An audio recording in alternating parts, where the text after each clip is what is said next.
Hi everybody, it's Christy here from Bioscan. How are you? I've made this video for you so that we can go through how to properly compare your scans to actually be tracking your progress.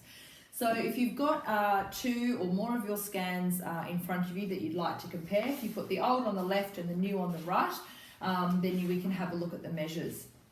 Now, it is really important that you have both of your scans with you when comparing, and that you're not simply comparing the history graph at the bottom.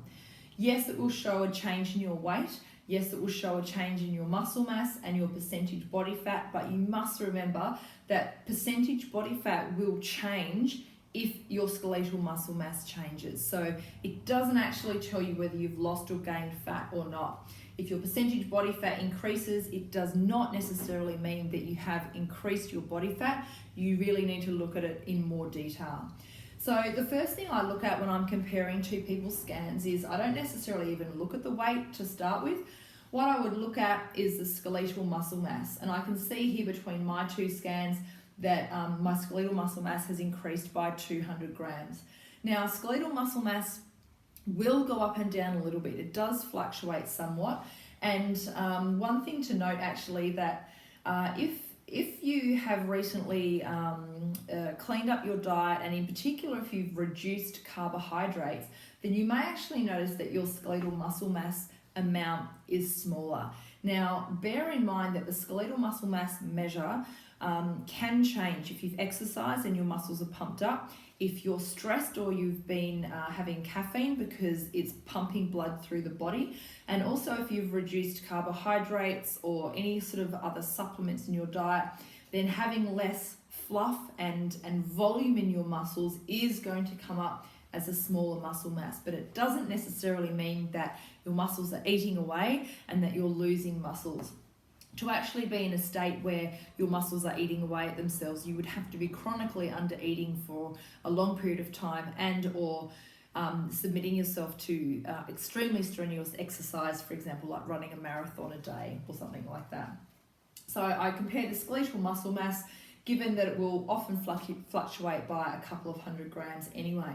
Then I look at the total fat mass, and I can see here between my scans, my total fat mass has increased by 600 grams between these scans. Now, a point to note here, the InBody scan doesn't directly measure body fat mass. It does directly measure intra and extracellular water, body protein, and minerals. However, the body fat mass is calculated after all of those other measures are subtracted off your total weight. So the body fat mass can be affected by unaccounted for water in the system, which will be put into the fat category. This is why it's so important to ensure that you scan under the same conditions. Now, ideally, these conditions would be after no food, with an empty stomach, not having had a big drink of water, and after going to the toilet to empty your body.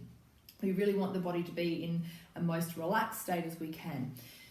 Okay, so the next thing I look at, now that I've looked at the total body fat mass, typically then I would compare the segmental fat analysis, which is the fat breakdown. So you can look at the numbers in the brackets, and for example, I can see that I've got 300 grams more fat on my trunk and 100 grams per leg. So really looking at the fat breakdown is much more important.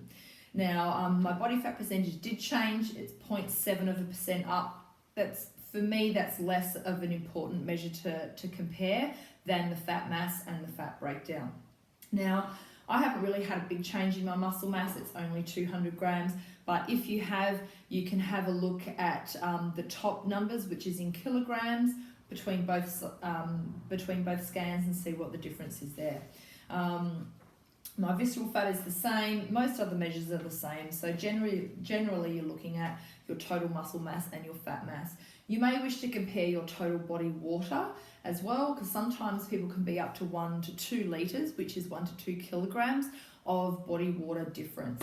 So really that's how I would look at comparing the scans. Remember to always have both of the scans and to not just compare the body fat percentage at the bottom, but to actually look at it in more detail. I hope that's been useful for you, and I might see you in another video. Take care.